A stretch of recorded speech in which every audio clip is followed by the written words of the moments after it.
تعلیم کے لیے آپ نے ہمیں رکھا ہے کہ ہم پڑھائیں گے. کیوں؟ کیونکہ آپ کے پاس اتنا وقت نہیں ہے، یا پھر یہ کہہ لیں اپنی تعریف نہیں بس بتانے کی بات ہے، یا یہ کہہ لیں کہ آپ اتنے پڑھے لکھے نہیں ہیں اس لیے ہمارے پاس آپ نے بھیجا ہے.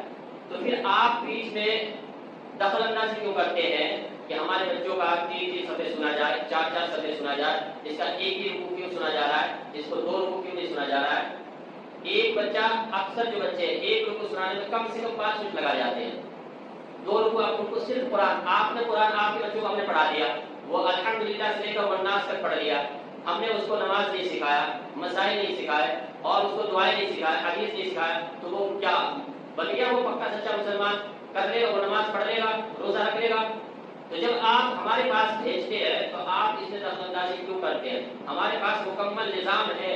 آپ کو کبھی شک ہو کہ ہم کیا پڑھاتے ہیں، کیسے پڑھاتے ہیں، تو آپ آئیے تو صحیح. میں تو کتنی مرتبہ دعوت دیا ہوں، میں کہتا ہوں کہ آپ مہینے میں 1 مرتبہ یہاں آ کر پوچھیں اپنے بچے کے بارے میں، ہمارا بچہ کیا پڑھ رہا ہے، کیسے پڑھ رہا ہے، آپ کیا پڑھا رہے ہو. تو آپ اس میں دخل اندازی نہ کریں. صرف قرآن پڑھ لینے سے آپ کو کچھ نہیں آئے گا. قرآن عربی زبان میں ہے، آپ کو عربی مکمل سیکھنی پڑے گی، اور اس کے باوجود بھی آپ قرآن کریم سے ڈائریکٹ سارے مسائل نہیں نکال سکتے.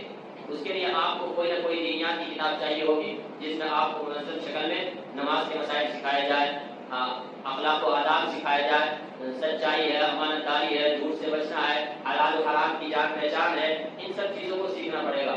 تو ہم ان سب کو لے کے چلتے ہیں، تب ہوتی ہے تعلیم.